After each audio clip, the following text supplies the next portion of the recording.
Tadi, wacha tuweze kufungua kwa maombi. Nitamwalika mtumishi Jana tufungie kwa maombi. Baba, tunashukuru kwa nafasi hii ambayo tuweze kuwa katika ibada ya siku ya leo. Jina lako litukuzwe. Asante kwa kutuhifadhi tukiwa wazima, miili, roho zetu. Katika siku ya leo tunajikabidhi kwako, uweze kuwa mwalimu wetu. Tunapoendelea kula mkate wa neno, uweze kutuburudisha na kutupea pumziko inayotoka kwako. Mtumishi anaposimama kwa ajili ya kugawa neno lako, maneno yako yakae kwa wiki ndani ya kinywa chake, ili pia wote tuweze kupokea kutoka kwako, akiwa ndiye mwelekezi ambaye anatumia kwa jina la Yesu tunaomba na kuamini.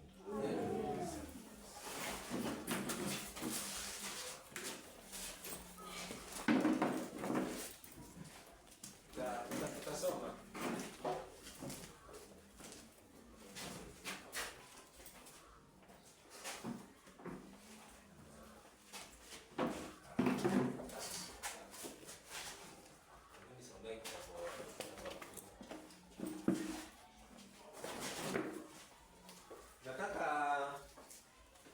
nataka tushughulike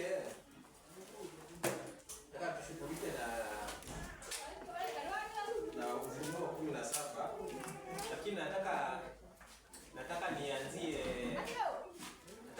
na inaitwa aje? Inaitwa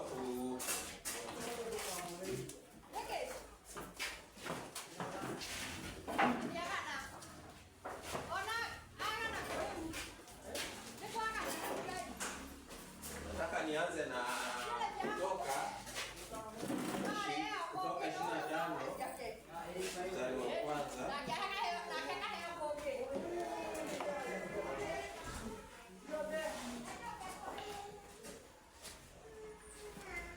Kutoka mstari kutoka 25 hadi kuanzia 1.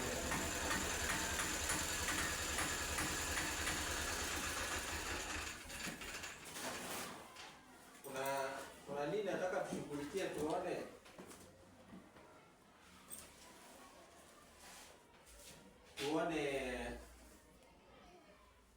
tuone tunaelewa aje, sababu kuna Ufunuo 17.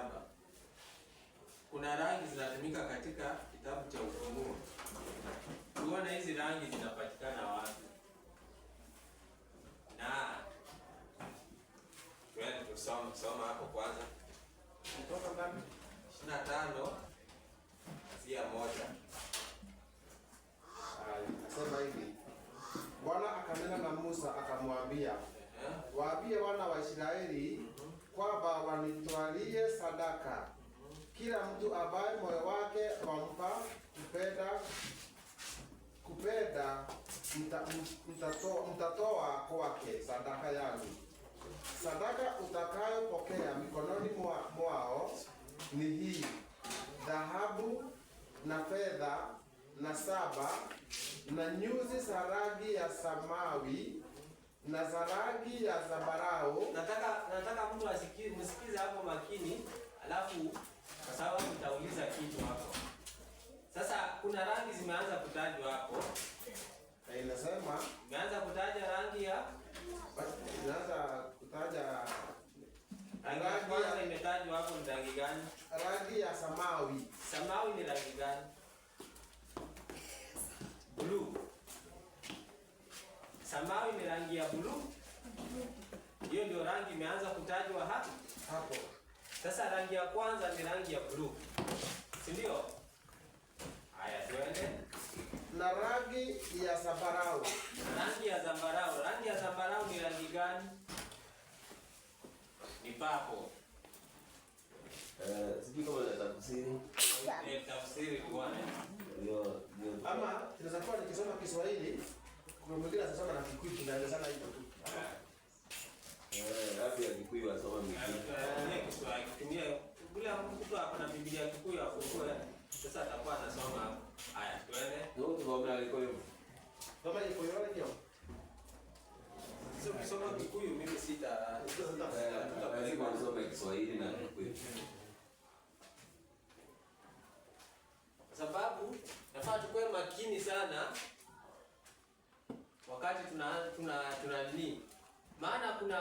kuna kitu fiche, kuna kitu fiche iko mahali. Ana kitu kile hapo. Na kuna watu huwa hawajaelewa hiyo kitu. Akwenda anataka ukipo tu. Maana ukisoma hii Ufunuo 17, ndio kama mambo iko ya mambo yake. Kuna rangi zinakuwa zimetajwa hapo. Hema rangi mambo yatatungi hapo. Inakuwa imetajwa rangi ngapi? Mbili, si ndio? Ngoja tu mara kibele. Ni nyekundu, mutune na papo. Na wapo. Haya, soma pale. Acha nisome Gikuyu hapo tumesoma hii. Na Gikuyu ile kwa atiriri. Jehova angĩkĩra Musa, Jehova angĩkĩarĩria Musa.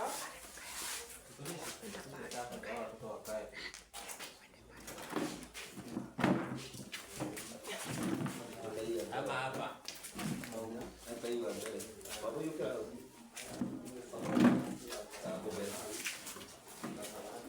Alafu ukikaa kwa mbele, watoto wanasikia. Haya, soma. Haya, okay, ya atiriri.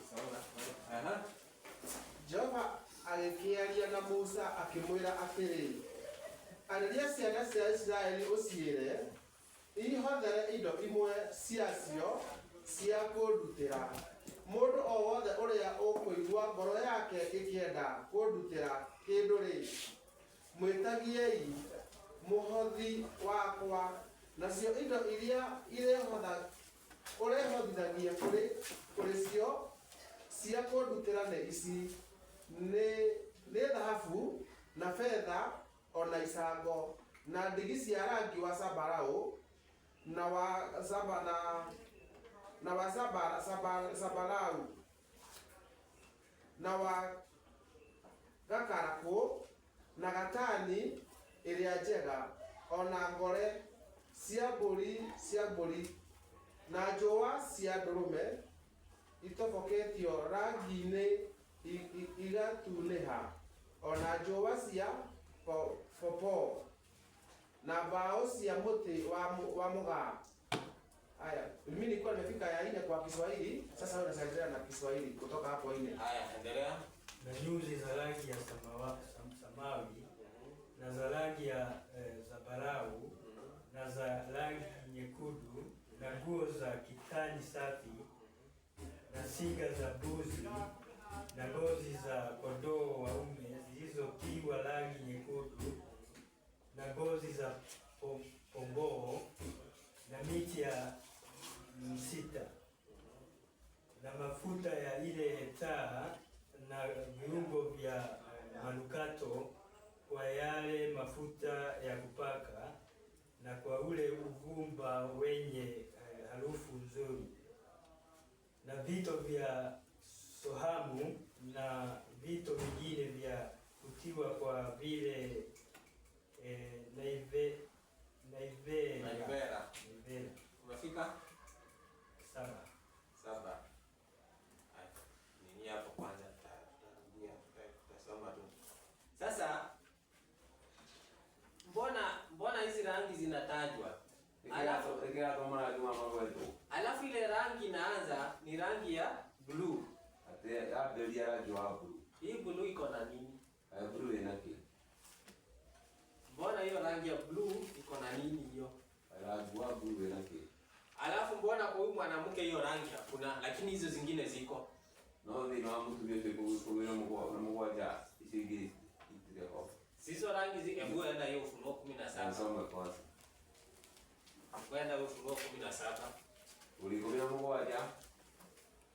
Mwanzo azeza kama ngapi?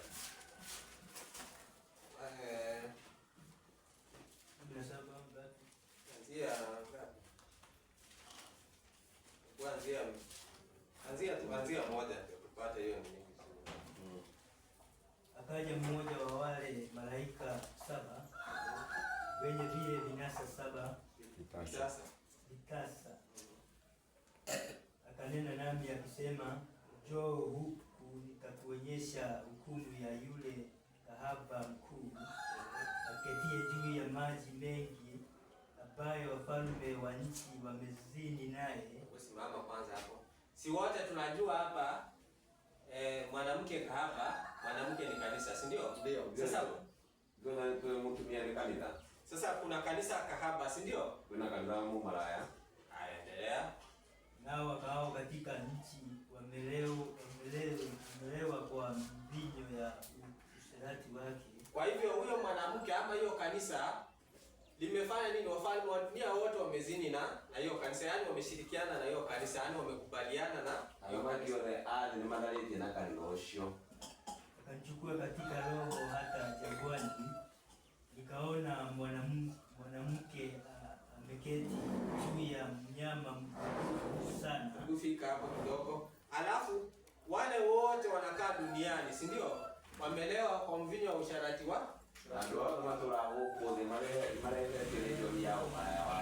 yaani mafundisho, si ndio? Yaani utani. Haya. Alafu endelea. Mwenye kujaa majina ya makufuru. Sasa akaona mwanamke ameketi katika mnyama mwekundu sana. Na mundu waje kalenya mundu ne mono. Ena marito makuru maangai. Sasa zile rangi nyekundu tayari unaanza kuiona hapo. Unaona rangi nyekundu hapo. Lakini kwa Mungu imeanza rangi gani? Hapo. Blue. No kwa mwana wa Ngai wa ole blue ya atia. Haya, endelea. Mwenye kujaa majina ya makufuru, mwenye vichwa 7 na pembe 10. Nyamwe ameto 10 na 10 na marito makuru maangai. Na mwanamke yule alikuwa amevikwa nguo ya rangi ya zambarau. Kwa hiyo mwanamke rangi gani imeanza? Zambarau. Ambao ni purple, si ndio? Ate hebu bete kwa ya papu. Nguo ya rangi ya zambarau na nyekundu, amepambwa kwa dhahabu na kito cha thamani. Fika hapo kidogo. Kwa hivyo yeye rangi yake ile imeanza ni blue. Ni purple, si ndio? Au bete kwa ya papu mu tulio tu maraya. Alafu na red, si ndio? Na keruba kwa yule. Naye alikuwa na kikombe cha dhahabu mkononi mwake kilichojawa na machukizo na machafu ya uasherati wake. Afika tu hapo. Kwa hivyo amepambwa kwa lulu na dhahabu, si ndio? Na kitu cha dhamana, hapo na kikombe, si ndio? Kwa hivyo ni rangi mbili yako nazo. Na marangi mbili. Na kwa ile ya Mungu ni rangi 3. Imeanza ya rangi ya blue. Na ule aliji gaihale ya rangi wa blue ni marangi 3. Na ukumbuke hii hapa tunasoma ni katika ile hema ambayo Musa alikuwa ameambiwa atengeneze. Sasa hapa ni mwanzo tu wa vile ameambiwa. Na roto ni hamara ya ndani tu laode ko. Endelea, ulikuwa umefika 7. Nataka urudi sasa. Kutoka. 8. Nao na wanifanyie patakatifu ili nipate kukaa kati yao. Sasa wafanyie Mungu patakatifu ili apate kukaa. Gaya kiwapa de kama ya hadhelu ni kwa katika kao. Sawa na hayo yote nikuonyeshayo mfano wa maskani na mfano wa vyombo vyake vyote. Kwa hivyo ile hema Musa alikuwa anaonyeshwa vile hakuna picha, inabidi tutambua picha, maana ukielezea ikiwa na hiyo picha inakuwa rahisi hata mtu kuelewa. Maana sasa hiyo vitu vyote ambao Musa alikuwa anaonyeshwa, hiyo ilikuwa tu ni photocopy. Original yake iko mbinguni, si ndio? Ati Musa aliwa adoteka mujadala wale wewe. Mai yako leo. Kwa hivyo mpaka hata hizo rangi hizi ni photocopy, original yake iko mbinguni. Bila rangi sio original ya matwini. Na hizo rangi zina maana yake. Kwanza hiyo blue iko na maana ya? Blue inafuata mno, ina maana yayo. Na ndio tunakuja kuiangalia hiyo blue inasimamia nini. Na blue ndo komero yao amelaki. Si ndio? Haya. Endelea. Nao na wafanye saduku la mti wa msita, urefu wake na uwe dhiraa 2.5 na upana wake dhiraa 1.5 na kwenda juu kwake dhiraa 1.5. Ufika hapo. Kwa hivyo wakishafanya hiyo sanctuary ama wakishatengeneza hiyo hema, kitu cha kwanza ni nini? Ni sanduku ya atengeneze sanduku, si ni sanduku hapo ile ya kuweka ile agano, si ndio? Sanduku ya jamaa. Haya, soma. Nawe ufunike kwa dhahabu safi, ufunike ndani na nje, nawe tia na ukingo wa dhahabu ulizunguka pande zote. Hebu tu simama hapo kidogo. Ati afanye sanduku ya nini? Tuko pamoja kweli? Msita. Soma na nikupe Sisi hapa tulikuwa tunaendelea tu hapa 25. Kwa mkuu nilikuwa nimefika mstari wa 6. Na sio 10. Haya, 10 nasema hivi. Na magathondeka ithandũkũ rĩa mbaũ cia mũtĩ ta mũgaa, na kũraiha kwarĩo gũtuĩke mĩkono 2.5, na kwarama kwarĩo gũtuĩke mũkono 1.5, na kũraiha na igũrũ kwarĩo gũtuĩke mũkono 1.5. Aya, 11 pointi kwa hapo. Sasa msikize, nataka kuulizia hapo swali. 11 inasema nawe nĩũkarĩkĩra thahabu ĩrĩa therie mũno mbarĩ ciothe. Haya, simama hapo. 17. Umesema wewe mwanamke amepambwa kwa nini? Dhahabu. Amepambwa kwa dhahabu.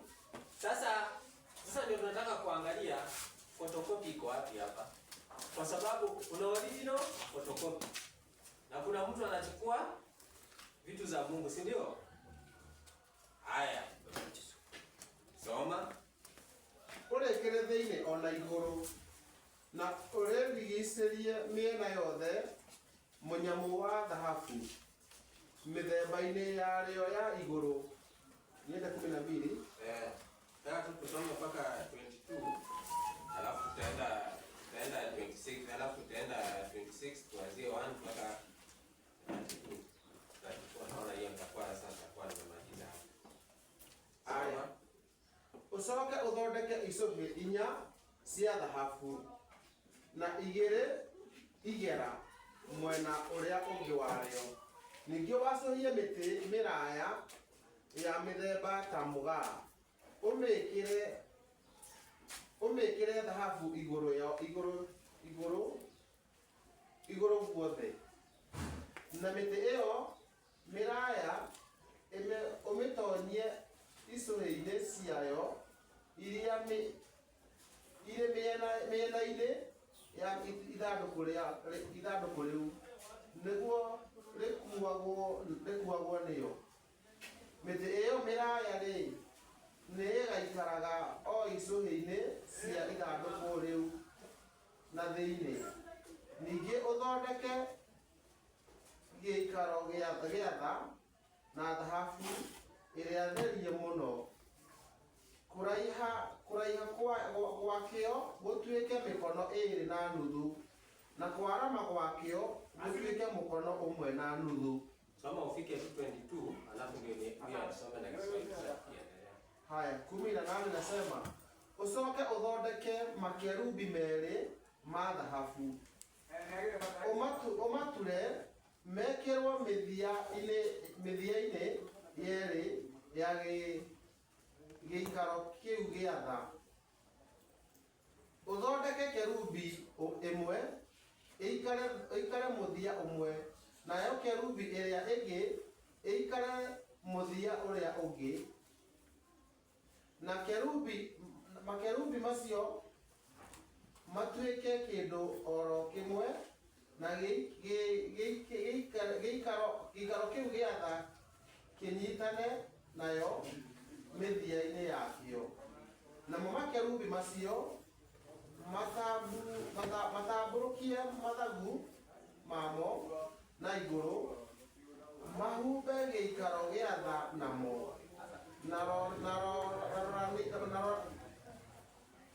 namo maroranĩtie mothiũ, namo mothiũ ma makerubi macio maikare marorete gĩikaro-inĩ kĩu gĩa tha. Nakĩo gĩikaro kĩu gĩa tha ũkĩigĩrĩre igũrũ rĩa ithandũkũ rĩu, na ithandũkũ-inĩ rĩu thĩinĩ wĩkĩre ũira ũrĩa ngakũhe. Hau nĩho ngacemanagĩria nawe ndĩ igũrũ rĩa gĩikaro gĩa tha, gatagatĩ ka makerubi macio merĩ me igũrũ rĩa ithandũkũ rĩa ũira. Twaranĩrie nawe maũndũ mothe marĩa ngagwatha nĩ ũndũ wa ciana cia Isiraeli.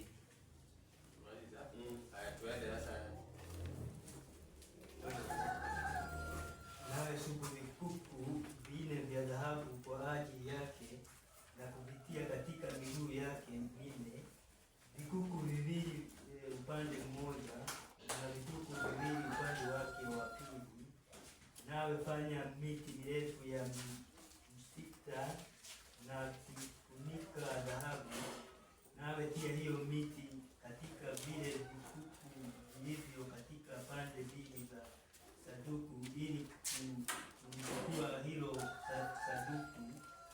Hiyo miti itakaa katika vile vikuku vya sanduku, haitaondolewa. Kisha tia ndani ya sanduku huo ushuhuda nitakaokupa. Hiyo sanduku hiyo alikuwa anatengeneza, ataweka ndani nini? Ataweka ndani nini? Testimony. Ushuhuda, si ndio? Ile atakao sawa. Nawe fanya kiti cha rehema cha dhahabu safi, urefu wake utakuwa dhiraa 2.5 na upana wake dhiraa 1.5. Na afanye kiti cha rehema, na unaona yani kutokea kujenga mpaka kila kitu ni Mungu yani ni mwenyewe anatoa nini? Measurement, si ndio? Anatoa measurement, anatoa kipimo na anatoa kala, anatoa rangi zile zinafaa, si ndio? Na vile zitakazotengenezwa mpaka dhahabu, si ndio? Haya, tuende. Nawe fanya makerubi mawili ya dhahabu, yafanye ya kazi ya kufua. Sasa pia atengeneze makerubi mawili. Acha Mungu atatusaidia hapo karibuni hapo, tukipata nini? Tukipata kitu ya kuonyesha inaweza kuwa vizuri sana. Maana kuna yani mpinga Kristo, yani Mungu akisema hivi na anapinga, ama yeye anafanya mfano wa vile Mungu amesema. Sasa hapa ukiangalia kanisa Katoliki ndio liko na hiyo nini, ndio tunaelezea, maana nyinyi mnajua, si atufichi hapo. Sasa wao mahali papa anakaa vile Biblia inaeleza, na ndio vile amekaa, na ndio vile wametengeneza kunakaa, na zile zinavaliwa hapo ndio vile Biblia inasema. Sasa yeye amevaa nini? Anatumia purple na red. Kuku alaika leo pale ngua ya papo na ya red na ugo Biblia ndio ikara. Sasa kuna kala moja tu peke yake ambayo hawezi taka kutumia. Na kala ya mwatangi tekela kuuza hapo. Ni kala gani mjasikia hapo? Si ni blue. Na blue ndio iko mahali Mungu wako. Mahali kanisa yake iko, mahali hema yake, kala ya blue. Blue ndio hema ile ya gari. Haya. Kwa hivyo mpaka hizo vitu zote ingekuwa na ukiwa na picha utaona vizuri sana, maana ni kitu iko. Sasa ni wale watu hawana macho ya kiroho ama kuelewa inamaanisha nini, ndio wawezi elewa. Maana mtu ataona tu ni rangi kawaida. Urundela maana mara kona taarifa akiwa kawaida akigoma. Nao ina meaning. Kwa sababu hizo kala na hizi signs ziko na maana mingi sana. Kama wewe uelewe utaona tu si ni sign ya kawaida. Kama unaona mtu amekuandikia msalaba hivi iko na maana. Hakuna Yesu hajaweka msalaba kama hivi. Msalaba sio na maana kwa ndio sababu tunaona muda kwa hana. Haya, ingine ile anabeba ile popo anabeba, si inakaa hivi. Ya bogo kare akuwa anakuwa kwa hii iko na maana yake. Ati Yesu alishindwa pale msalabani. Sasa uhai wako ama uhai wa mwanadamu uko mkononi mwa Pope. Ndio maana hii msalaba hii. Hata yeye mwenyewe anasema kuna quote fulani alikuwa amesema akiwa Amerika. Yesu alishindwa pale msalaba. Na ndio maana hiyo msalaba. Haya ukiona hii, ingine imekaa hivi. La hoji no okay. Sasa kuna sign, hizo sign tu na watu wanaona tu ni kawaida. Hadi makona tarehe kawaida. Haya kama ya deliverance sinakaanga hivi. Hivi. Sina kuanga hivi. Deliverance kwa watu. Zote ziko na maana. Na ina maana. Na ya Mungu ni gani? Si ukisoma hapa hiyo ukisoma si inasema ni malaika. Afanye nini? Hao malaika watatu, si ndio? Kwa kaide ndio tumeli yako kwa injili ya malaika watatu. Mrata malaika watatu. Kwa hiyo nini? Kwa hiyo hema ya kuingilia watu, kwa hiyo mlango yani, kwa hiyo nini? Kwa hiyo mlango wa kuingia, si ni malaika ndio walikuwa pale. Sasa hiyo ndio alama ya Mungu. Aendelea kusoma uone. Katika hiyo kiti cha rehema. Na huku. Weka kerubi moja mwisho mmoja. Na kerubi la pili mwisho wa pili. Fanya hayo makerubi ya kiti kimoja na kiti cha rehema. Kwa hivyo alama ya Mungu ni makerubi hawa malaika. Lakini alama ya mpinga Kristo ni msalaba. Waende mwisho huku na hayo makerubi yatainua mabawa yao juu na kuifunika hicho kiti cha rehema kwa mabawa yao, na nyuso zao zitaelekeana hili na hili. Nyuso za hayo makerubi zitaelekea kiti cha rehema. Weka kiti cha rehema juu ya hilo sanduku, kisha utie huo ushuhuda utakaokufa ndani ya sanduku. Fika hapo kidogo. Ati aweke kiti cha rehema wapi? Ati juu ya hiyo sanduku ya agano, si ndio?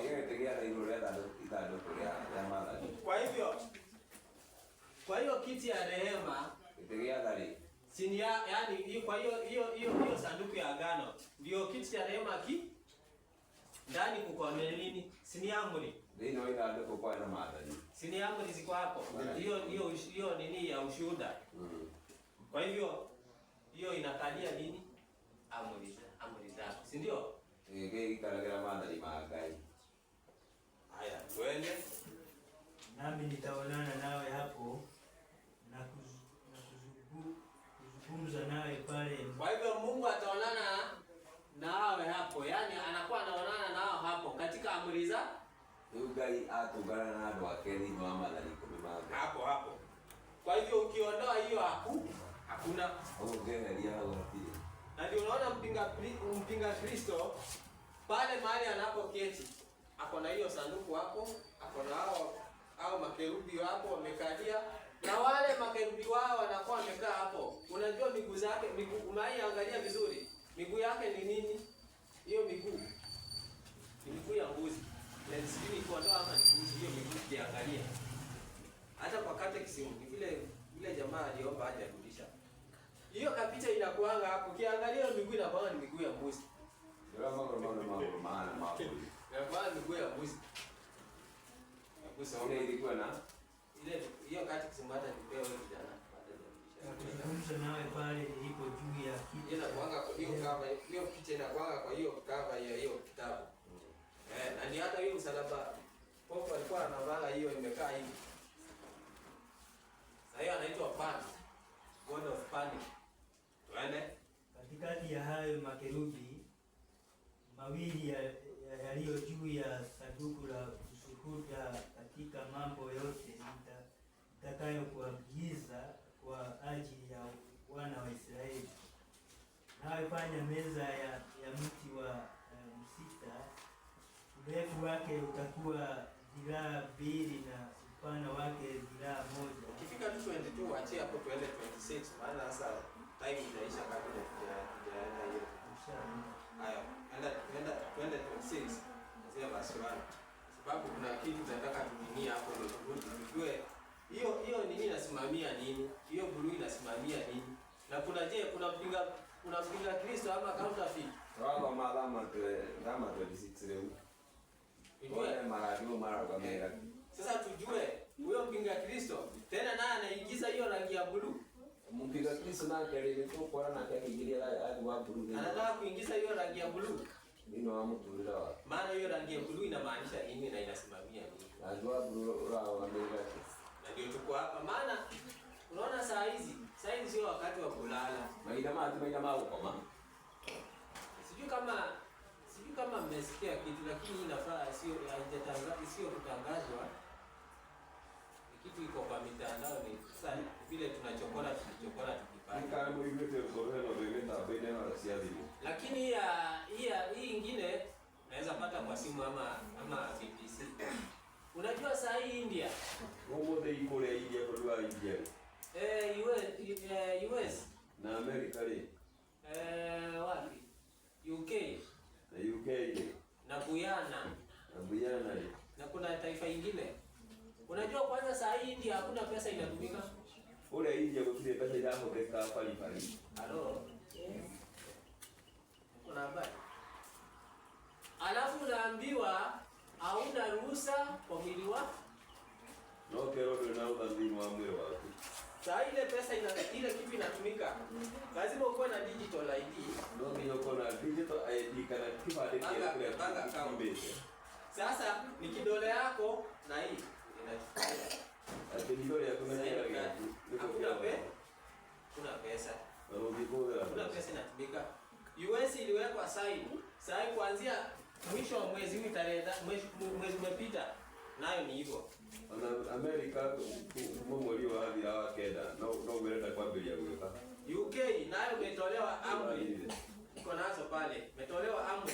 Kama hutakuwa na digital ID, hakuna kufanya kazi UK. Hapo uko na kipande kiero ukikuta ile kwa serikali. Na sasa hapo inakaribia. Tumebakisha miaka ngapi kufika 2030? Ili kuza inaisha. Sasa wanasema dunia mzima by 2030 iko imechukua nini? Digital ID. Atuo bebe wamekuwa ifadike. Na hiyo digital ID ndio iko na kila kitu. Na kipande kile kwa mambo makumode. Ndio itakuwa kila unakula wanaona. Kile orali ya mali penya ngana kipande kile. Vile unatembea ule orali ni mali penya wanakuona. Sasa ndio mtu anauliza kwani hata kama sitaenda Sunday watajuaje naenda Sunday? Sijaenda Sunday.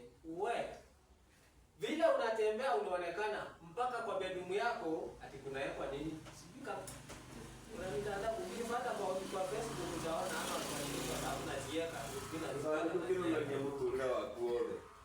wanasema mpaka kwako itakuwa inawekwa nini? Kamera. Nijamoa ku CCTV ile iko hapo. Ya ukororo oleka. Ya bio umewekwa mpaka kwa bedroom yako kamera. Utalala hiyo nyumba sasa ni kuachana na hiyo nyumba sasa. Ale tutika nyumba hiyo ile iko tu kwa neno ngea tu nyumba si. Alafu anasema you own nothing. Ya kurudisha hiyo kwa Kikuyu. Ndio. Ndio tena sema you own nothing. Tuwako ona kitu ona kitu. Itakuwa kwenye serikali. Wana control kutoka. Sasa hebu niambie chakula imewekwa track. Ati chakula. Tikio lale alikiramenya kanini serikali. Sasa kikiwa chakula itawekwa track wewe. Na wewe. Na wale walidungwa sindano ya corona. Na maana juzi ndio ya corona controliwa. No maana kama control. Niulize kitu. Ndio mmoja kwa. Kura inachukuliwa hadi saa hii. Kura hiyo ya leo. Napigwa kirora hii na nini? Na usho. Na muliko napigwa picha. Unachukuliwa ni jicho. Tuko tayari. Ati kirora na ligori ya kundeleo leo iko ya kula. Ama mtasikia hiyo. Kwa hiyo scanning inaendelea. Ni jicho scanning. Kwani ile siliwaambia hapa nini? Niliwaambia Kenya ndio ilikuwa test. Watu waliuza macho hapo. Sikuwa ni white coin. Si watu waliuza macho. Sasa umeona hiyo iko sawa? Wale walidungwa sindano ya corona, wao walibaki na kitu inaitwa Amprochip. Amprochip ni kama shida ya corona ni. Walikiona kitu inaitwa Amprochip. Hiyo sasa ni kama remote control. remote, yani ni yaonekane ya no kwetu. Saa India kama hata tungekuwa hapa na nini tutapata. Kama tungekuwa hapa saa inaitwa nini? Ile projector. Iko tu hapo kwa simu, si ati kitu nawaambia kitu sielewi, nimepitia nimesoma. Niko nayo hapa, ningewekea hapo muone. Ingewekea bure. Na tayari Trump yeye ameweka kidole. Mwisho wa mwezi huo umepita, tayari uko nayo kwanza. Trump Amerika kuma mwezi wa 10 imekuwa beja wagosi wa digital ID. Na Yesu akaambia Waisraeli aje. Mtakapoona Yerusalemu imezungukwa na jeshi, mjue kuharibiwa kwake kuangamizwa kwake hapo kona ya Yerusalemu ya dhiruke mwenye ndio sasa tunatarajia hii mkutano wataenda sijui ni COP30 sijui mwezi huu ama ni mwezi gani? Sasa mkutano ni COP30. Mambo mingi inaenda wala maki yote hadi. Tuendelea tuone. Endelea tuone. Sasa kuna hii rangi inakuja na ni US. Kuna mall moja ilifungua. Nikasahau jina iko pale. Sunday. Jumapili wako kotini wanashtakiwa. Kufanya nini? Sio wameuza Jumapili. Ati kule Amerika kwina duka nene muno ici cietagwo Moro. Irahingũrirwo na nĩmende acio mathitangwo nĩ ũndũ wa kwendia mũthenya wa Kiumia. Ati wamevunja nini? Blue law. Ati nĩmaimĩte watho. Kwa nini? Kwa nini waseme blue law? Nĩmewetwo blue law. Ndio tunakuja sasa pale mahali. Kwani mpinga Kristo anaweza kuwa na blue? Na hii blue ilikuwa inasimamia nini? Alafu mbona wao waandike blue law? Na maandika blue law. Mnajua sasa mahali inaelekea. Ndio story dai. Mnajua mahali inaelekea, simwambia sasa blue kidogo. Ndio hakao kanini. Maana blue inasimamia nini? Hao si mnasikia kitu anasema blue law. Nasikia blue law, yani wazo waligana na blue. Haya, soma. Na uniambia saa sina saa. Haya, tuendelee. Tusafanye hiyo maskani iwe na mapazia 10. Sasa hiyo si ni ile hekalu sasa, si ndio? Sasa afanye hiyo nini ikuwe na mapazia 10. Ndio tuende. Fanye nguo ya mstari nzuri ya kusokota pamoja na nyuzi za rangi ya samawi, tuende. Na ya zambarau. Sasa hiyo ni ile hema ama hiyo century. Zile rangi zilikuwa blue, ndio Mungu anaanza nayo blue, rangi ya samawati. Tuende. Na nyekundu pamoja na makerubi. Kazi ya fundi stadi. Sasa si unaona, kwa hiyo hema saini ya Mungu ni makerubi na saini yao ni misalaba. Tunaona njia sasa inakuwa tofauti. Tuende. Mbegu ya kila pazia utakuwa ziraa 24. Tuende. Na upana wa kila pazia utakuwa ziraa 4. Tuende. Pazia yote yatakuwa ya kipimo kimoja. Tuende. Mapazia 5 yataungwa pamoja hili na hili, na mapazia 5 mengine yataungwa pamoja hili na hili. Kisha ufanye tanzi na rangi ya samawi upande wa mwisho wa pazia moja katika ule upimo wa fungu lake. Hivyo utafanya upande wa mwisho wa ile pazia iliyo katika fungu la pili.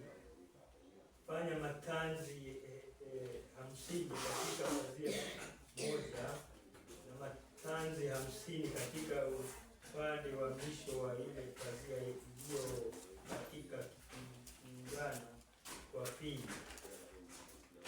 Hizo tanzi zitaelekeana. Kisha ufanye vifungo 50 vya dhahabu na kuunganya hayo mapazia pamoja. Sasa unaona hayo yote ni maelezo yale Mungu anapatia Musa kwa ajili ya kujenga hiyo nini sanctuary, kujenga hiyo hema ama hiyo hekalu, ndio ile walikuwa wamejengwa pale nini pale jangwani.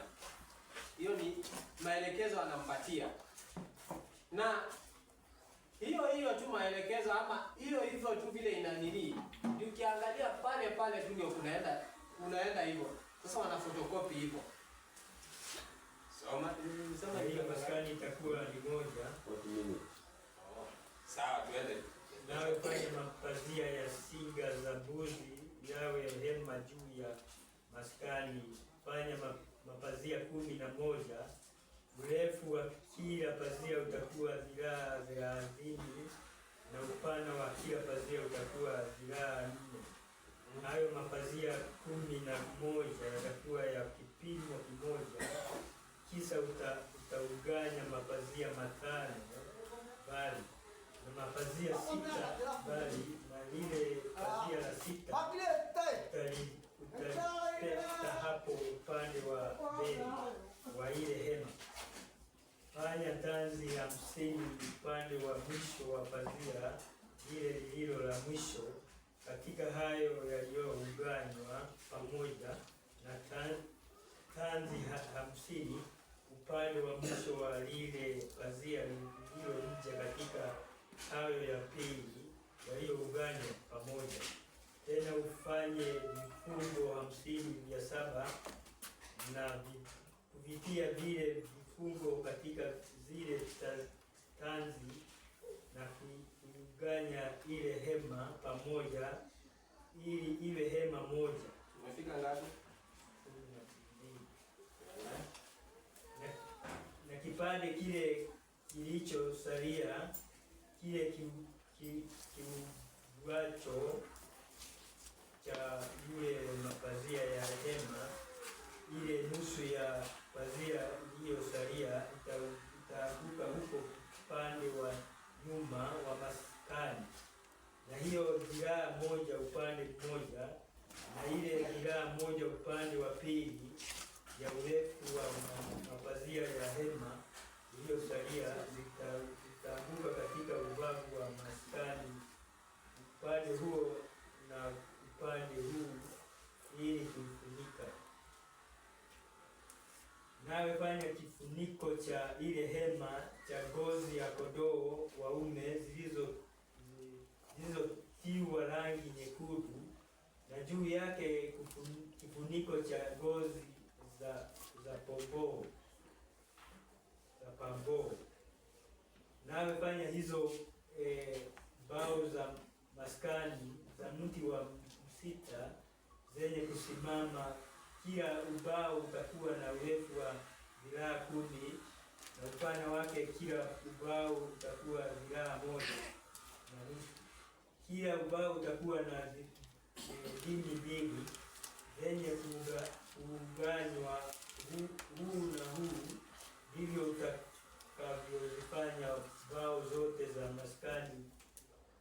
Kisha ufanye zile mbao za maskani mbao 20 na kwa upande wa kusini kuelekea kusini.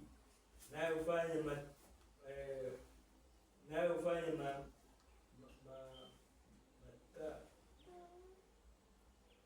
40 ya fedha chini ya zile mbao 20. Matako mawili chini ya ubao mmoja kupokea zile dini zake 2, na matako mawili chini ya ubao mwingine pokea zile dini zake 2. Na upande wa pili wa maskani upande wa kaskazini mbao 20 na matako yake ya fedha 40.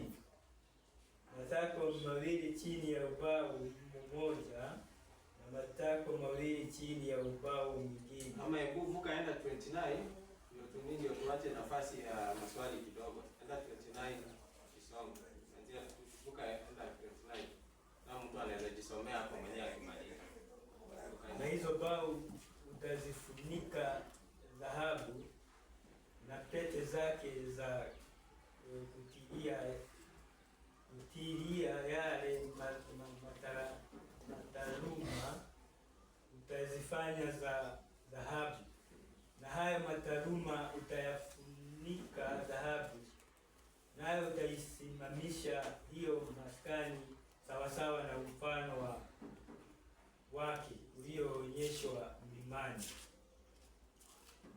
nawe fanya pazia la nyuzi za rangi ya msamawi na za rangi ya sasa nataka hapa tuende kwa makini.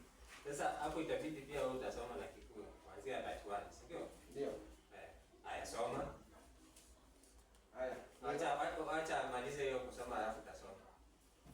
Nawe fanya pazia nyuzi za rangi ya samawi na za rangi ya zambarau na za rangi nyekundu na za nguo za kitani nzuri zenye kusokotwa, itafumwa na kutiwa makerubi, kazi ya fundi. Umefika hiyo that 1 tu kwanza. Tunaona sasa hapo kumekuja kuongezeka rangi nyingine. Ni rangi gani kuongezeka hiyo? Kitani safi. Kitani safi si ni white. Na sipa pia pale kunavaliwa hiyo white. Si wanavaa?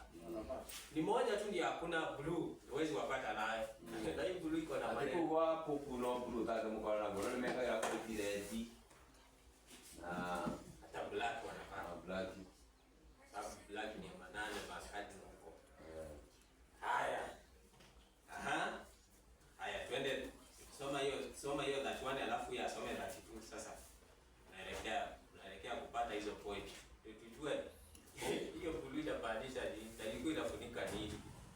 Ama ilikuwa inamaanisha nini? Na kwa nini tena Mungu atengeneze hii dunia tu na blue? Si yuko juu ni blue inaonekanaga? Ni kwa nini? Haya tuende. Ningĩ ũgatũma gĩtama kĩa hekarũ na ndigi cia rangi wa bururu na wa zambarau na wa gakarakũ ona gatani ya ndigi njeke ciogothetwo na kĩgemio na mĩhianano ya makerubi itumanĩtio nakĩo nĩ mũndũ mũhĩgĩrĩru wĩra ũcio. Soma 32 ndio huyu soma 32. Kisha itungike katika nguzo 4 za mti wa msita. Rudia hapo. Hapo sasa mtu sikiza alafu nataka kuulizia tu hapo. Hebu soma hapo.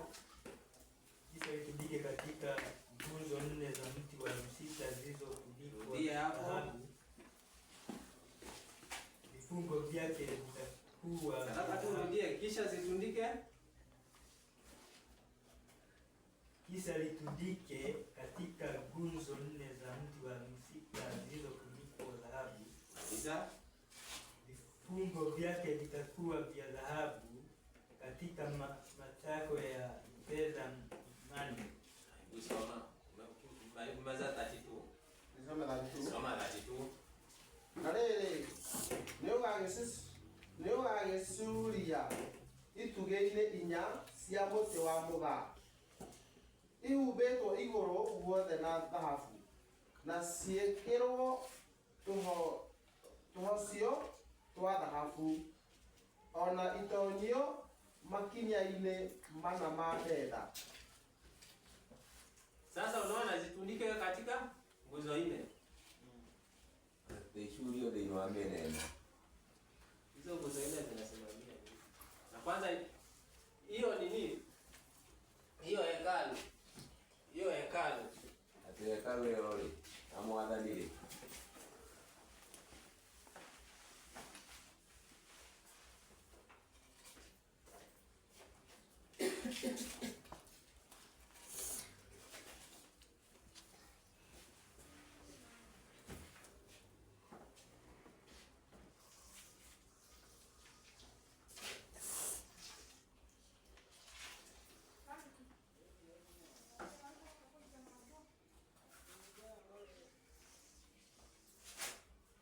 Sema iko hivi, si ndio? Si hapo ilikuwa imegawa. Sasa hizo nguzo 4 zilikuwa ni huku. Nini ilikuwa huku? Haya, na hiyo blue imeambiwa iwekwe huku. Kwa hivyo ukiangalia hiyo blue inafaa uangalie nini? Amri. Amri. Na hizi za kwanza hizi za kwanza 4. Hii amri ya 4 inasimamia nini? Sinasimamia Sabato. Hiyo 4. Sasa kwa nini hawa waseme blue law? Na ukifungua siku ya Sunday unafungwa. Si ni copy sasa wanakopi hapa. Umeona hiyo rangi ya blue? Umeona sasa hiyo rangi ya blue inasimamia nini? Inasimamia sheria na ni Sabato. Na ndio unaona huyu mwanamke hawezi kuwa na rangi ya blue, maana akikuwa na rangi ya blue itabidi afundishe Sabato. Na nikiona mtu bio ndani kwa pupu na icon akikira rangi wa blue to ndio ndio takuhudithia mwenye hapa. Hawezi kuwa na hii. Wewe umejiekelea? Ati tumesema hawezi kuwa na hiyo rangi ya blue. Maana hiyo rangi ya blue inasimamia nini? Sheria ya Mungu inasimamia Sabato. Na ni amri namba 4. Blue kama ile kana na asitumike kwa hizo nguzo hii. Nguzo 4. Hebu soma. Na tunaona sasa hii anasema counterfeit yake. Tunaona hasa anajaribu kuweka counterfeit. Kwa nafikiria ni kwa kitu gani juzi tarehe 17 mwezi wa 9 Popo ametangaza Jumamosi ndio siku ya Sabato na ndio siku Mungu alipumzika baada ya kuumba. Wewe nafikiria ni kwa nini alisema hivyo? Popo mwenyewe mwalimu wa jamhuri wake na nyaraka Sabato ndio watu. Kwa YouTube wote na amehubiria watu wake wote dunia mzima, hata alikuwa anahubiria pale katika watu wamejaa ashiriki yote na ndio maana itakuwa. Wewe nafikiria ni kwa nini?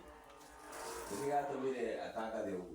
Ndio wakati ya wiki. Ndio wakati tuhubiri tu pale useme ni wao wanapinga, atakwambia mimi sijapinga.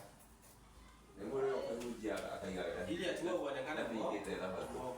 Ili uonekane wewe unadanganya, yeye hajapinga.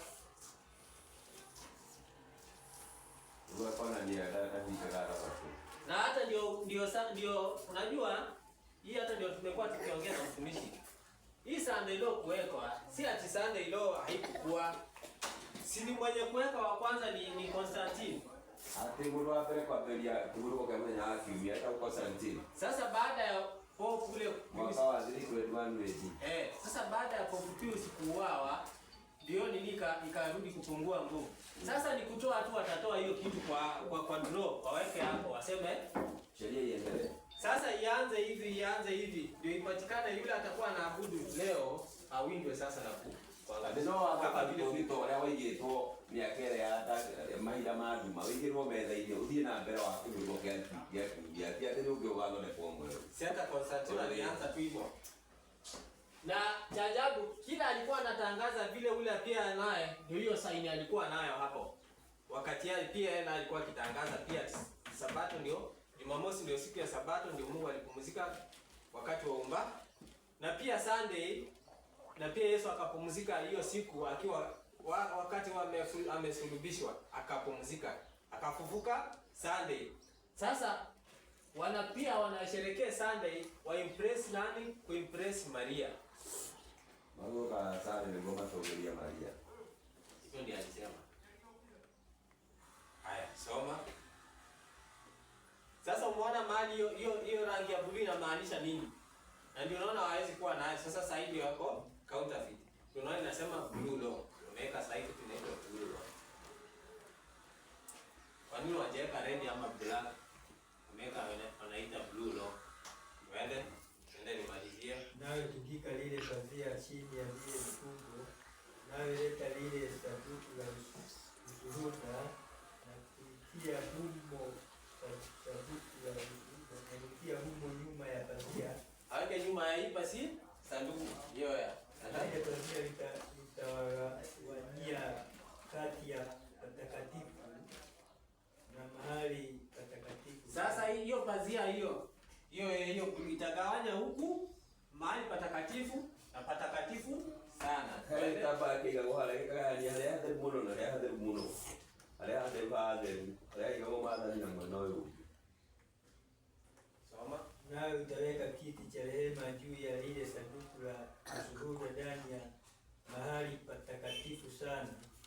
na ile meza utaiweka nje ya pazia.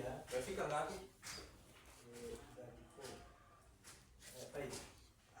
Hata nilikuwa fika tu hiyo 34.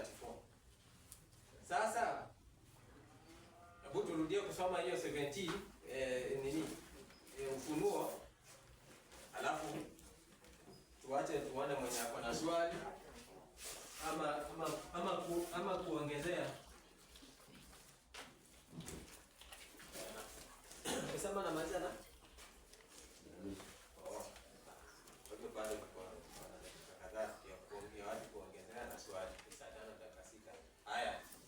rudia kusoma hiyo Ufunuo 17.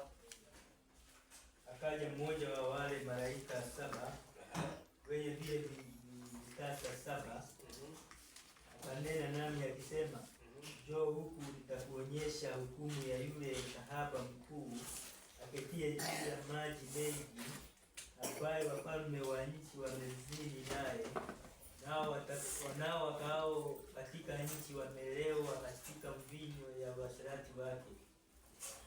Akanichukua katika roho hata jangwani, nikaona mwanamke ameketi juu ya mnyama mwekundu sana, mwenye kujaa majina ya makufuru, mwenye vichwa 7 na pembe 10. Fika tu hapo. Ndani kama kueleweka, naweza kuwa nimeeleweka. Kwa ile data ukeka kana hii eko ile kitabu kipite mmoja yetu. Kama hujaeleweka pia ni tunatuli. Kama eleweka tunakuchangia. Sasa nini toa nafasi mwenye kuchangia wachangie, mwenye kuongezea waongezee. Tuone ni aje. Ndio hapo yetu ya no na kwanza nisome kitu moja tena niulize. Kwa maana ile nasema naye ameketi katika hekalu la Mungu akifunga na kwa Biblia. Ndio Wathesalonike wa pili. Wathesalonike wa pili 2:4. Kusoma hiyo. Wathesalonike wa pili, Wathesalonike wa kerĩ 2:3. Tondũ ikora gwetera na thoma ngia ndio ndio kwa. Thoma Kiswahili tena Biblia. Watu wa Mungu sasa ni kujipanga. Mtu awaye yote asiwadanganye kwa njia yoyote. Unaona ulipotoka na mweli na watu wanaoliko. Maana haiji isipokuwa kwanza ule ukengeufu. Ndio ndiko ya mwana ndegoka uhoro wa ngali uko kana wa maya ndio tabete uka. Akafunuliwa yule mtu wa kuasi, mwana wa uharibifu. Agwererio mundu ya muregi watho kana ule mwana wa kura. Yule mpigamizi ajiinuaye nafasi yake juu ya kila kiitwacho Mungu ama kuabudiwa. Ole vitu bageria kila kitanitio na Ngai ona ni ahoyagwo. Hata yeye mwenyewe kuketi katika hekalu la Bwana na Mungu, Ona ikara thini wa hekalu ya Ngai akijionyesha nafsi yake kana kwamba yeye ndiye Mungu. akionanagia wendeta we Ngai. Asante. Nenda kuulia tulia. Mama. Ndio usiorora no ni maandiko macio. No wajio horo wa tena maandiko macio. Ana metoro.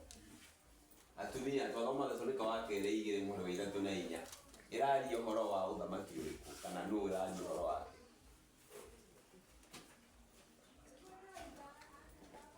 Uthamaki wa ndu na uthamaki wa ndu mwatongoragia nũ? Nepo. Ndio ndio kwa kia Saitani na po. Mungu ni Saitani. Nepo Saitani ni po. No quiere que te poco es algo que te no. No tiene Saitani. Como la makiusio, pia ya haudio na matu wapo. Ana waweta baba mwana ndugu. Yoke jurie. Kuga aikara ga hekalu ile ya Ngai. Age tuga tare we Ngai ri.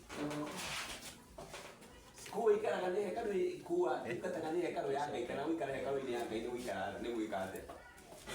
Au ni kinyanduri mpaka wazee. Atikara hekalu-inĩ ya Ngai agĩtuaga tarĩ we Ngai.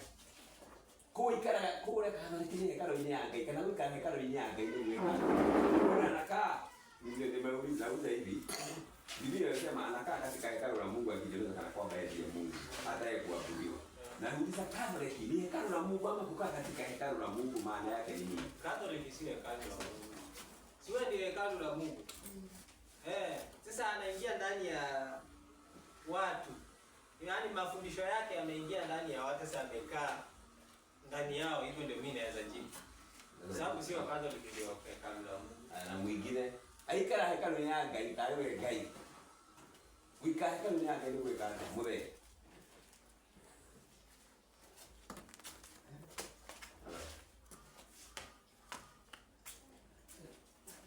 Kalau nak akal siapa? Kita tagai. Kita tagai. Mana kau pun nak kau dia ikan dan milo. Itu boleh kamu kaya kau. Iyo kitabu kama kawaida.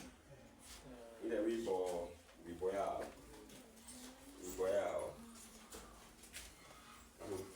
Kama kawaida. Yaani hiyo mafundisho yake na hiyo nini yake. Sasa watu wameipokea hiyo. Siwe ndio hekalu la Mungu. Uliwapele kaza kitu kwa hekalu ya Ngai. Uikara hekalu ni ya Ngai. Ni kuoya, ni uikara kitu kiaje? Kia Yesu.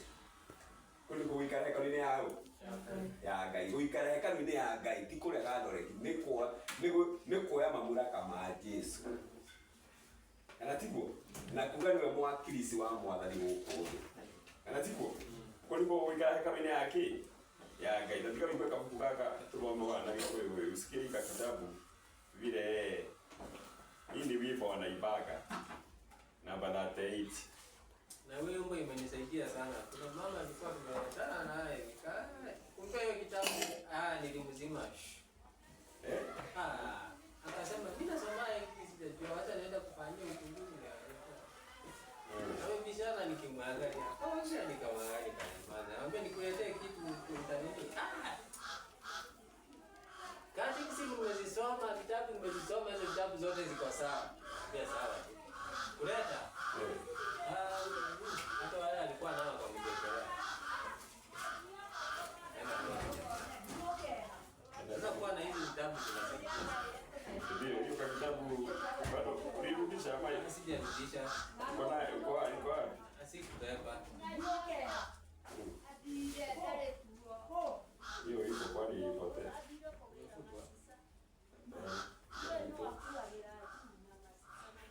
Ndio baba.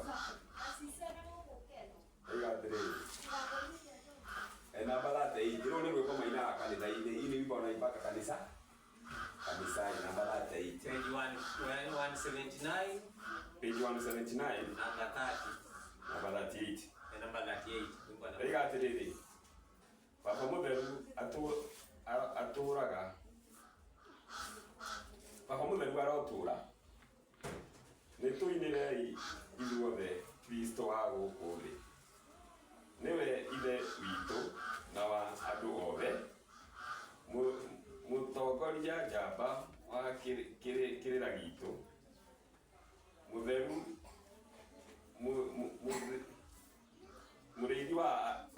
mũrĩithi wa ma Papa mutheru. Ngai ugai na hinya na gĩtĩo na ugai na hinya na gĩtĩo ma Papa mutheru witũ arotura atũraga Roma. Papa mutheru atũraga ũrĩa wa matũraga matu-inĩ no matũraga Roma nĩ bũrũri wĩ gũkũ thĩ kana tiguo. Ũguo tũrerwo atũraga Roma, mũnene wa arekio na agatoreki a mahandũ ma Roma. Mũnene arekio ni nini? Arekio ni mitume. Yaani ni mkuu wa wanafunzi wa Yesu, wanafunzi. Agatoreki a mahandũ ma Roma. Nĩtũ oerei aiguo nĩ kĩrĩndĩ. Kĩrĩra gĩtonye narua mĩtũkĩ. Kĩrĩra gĩake gĩtonye kũrĩ kĩrĩndĩ. Ugai na hinya na gĩtĩo ma Papa mutheru witũ arotura. No akĩigua.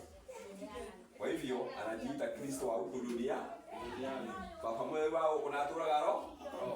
Tumuhoere aigua ndikirindi. Kirira gitonya mituki na ngoma tuide mao. Koguo yeye ni Kristo wa dunia hii. Ni Kristo wa huku Okothi. Tondu ikae hekaruni ya Ngai agakorwo agathie gaturia maru unapiga magoti unakiri dhambi zako anajifanya Kristo wa huku dunia. Koguo uikae hekaruni ya Ngai ni kwa mamlaka make ma Yesu kuliko uikae hekaruni ya Ngai. Kwa hivyo yale umefundisha ile mamlaka hata hizo rangi white hizo red purple red ile hekalu la Mungu ili hekalu ya Ngai Mungu aliamuru iwekwe hizo rangi. Naye sasa yeye kwa maana yeye ndiye kuhani hapa duniani wa Babeli, lazima achukue hilo nini? Hilo rangi ili aige kana kwamba yeye ndio kiongozi wa kanisa hapa dunia. Niguo ona ndiye ndiwe mutongoria wa kanisa huko. Na niko hivyo Mathayo 24:15 na mtakapoona chukizo la uharibifu limesimama pahali patakatifu ria mukona kiria githahu kirugamite hatheri na njira oete mamulaka agathukio horo wa Ngai niguo kurugama haria hatheri. Nona koguo niguo kuongerera ari mupio mwoni maisha wa kioke kurugama Bible. Unafanya mmoja alikuwa na yani kikira dina mbere yani ni guka hawa jiria ni yugo bueno wao akasema ndio mtola kweli no la kenda witiki wa kule make Ngai atenda na ndio waweka na mwingine anaongezea mwingine anaswali. Mimi nikiongezea kulingana na ile funuo imekuja saa hii kuonyesha bado vita inaendelea. Ndio inataka kuanza inataka kuanza ile kubwa sasa. Ile ilikuwa ni warm up. Na nikaelewa kujua sasa ile tunaona blue, tunaona sabato. Sisi tumeona blue inasimamia sabato. Na ndio wanakuja kuweka. Na sababu sabato pale imeandikwa mwenye yote atafanya kazi siku ya sabato au wawe. Hapo sasa ni kuonyesha vita inakuja kuwekwa nguvu sasa. Ndio maana tunasikia wale sasa hivi kuna ni mall huko nini? Huko ni US. Walifungua Sunday wakauza. Watanyang'anywa hata hiyo license. Wako mahakamani wameshtakiwa. Wamevunja sheria ya blue law. Wamesema ati inaandikwa aje? Usifanye kazi hiyo siku. Umevunja mamlaka, ni wanasema ni kila mtu lazima aheshimu mamlaka ya nchi. Hiyo blue law. Ndio mai kujenga mwenye kiumia kule Amerika. Walikunywa marwa ndio wakumtalia mwenye wake. Alafu sasa kuna mhubiri mwingine huko anasema ati hiyo sheria hiyo blue law iliwekwa na Nehemia. Ati wakati Nehemia wakati walikuwa wanavunja sheria ya Sabato, aliamuru wauawe. Ati aliamuru wafanye nini? Wauawe. Sasa hiyo ni blue law na ni Sunday. Kumaanisha wale wataamuru watakuja kuuawa. Swali ni je, Sabato gani Nehemia alikuwa anazungumzia? Ni ya Sunday ama ni ya Jumamosi? Yes, Jumamosi, lakini sasa wameiweka ndio nikakwambia wanako. Sasa hiyo blue inasimamia nini? Sabato. Muulizo ile. Na ndio unaona hata kwa hiyo nini wakaamua hizo nguzo ile zikae. Alafu hizi sita, si umesoma hapo? Sita huko. Sasa hizi zinasimamia hizo amri nne. Na hizi zinasimamia hizo sita. Si hizi zimesema huko ni sita alafu hizo nne. Sasa inasimamia hiyo. Nao wana copy hiyo. Ule utavunja hiyo. Wow. Ndio inakuja. Mingine ndio na kuongelea kana kuuliza. Ndio wasio mani tabosa bebe. Ndio matilakera mugitumi niko rapo kurumirira Juma. Sasa hawa wanaambiwa wamevunja Jumapili. Unajua watu wengi Amerika ri dukeka higuru nene muno itagwo moro. No tondu kule ni matita muthenya wa kiumia ri. Mundu ucio higura duke muthenya wa kiumia kwendia agatunyo marwa tondu ni ari na thabato ya kiumia. Agatunyo marwa ni thirikari. Tondu matikumitie muthenya wa kiumia. Koguo ni hatua imwe ya kuhitukia muthenya wa kiumia kuhuruka. Sababu unajua watu wengi wale bado hawajajua kwa sababu hawezi somewa Luka, hawezi somewa Marko, hawezi somewa Mathayo. Kuambia Sabato ni ama hata wakisomewa hapo huwezi kuambia ni Jumamosi. Na wengine Sabato inasomwa hapa ni Jumapili. Ni Jumapili. Sasa ya watu yakoma kwa ni kirudia. Sasa na kile watu hawana Biblia, mtu hataki kusoma, atajiuliza ajue mbona Yesu alisulubiwa Ijumaa alafu akafufuka Jumapili, na mbona sasa hii Jumapili niitwe Saba na Biblia inasema alifufuka siku ya kwanza. Sasa hapo ndio watu huwa wajiulizi, na ni kwa vile hawasomi Biblia.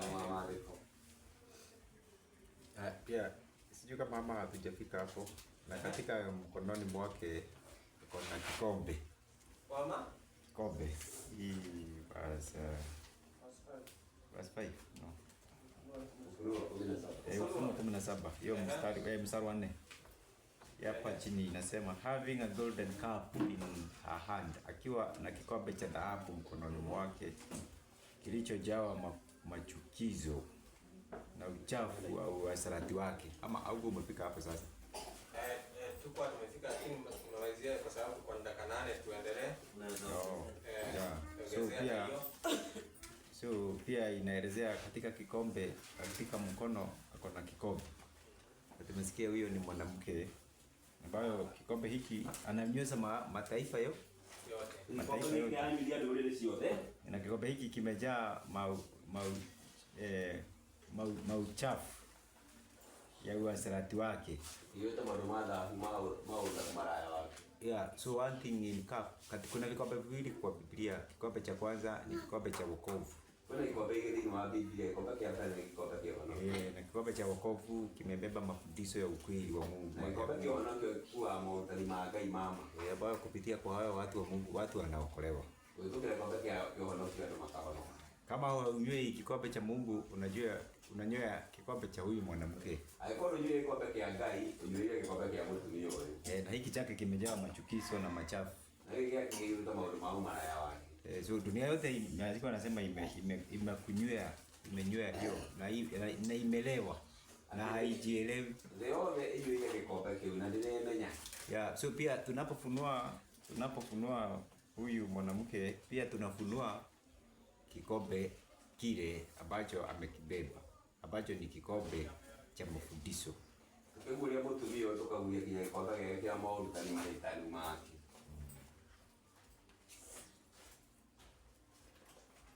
Mwisho tumalizie ama tumalize na huyo.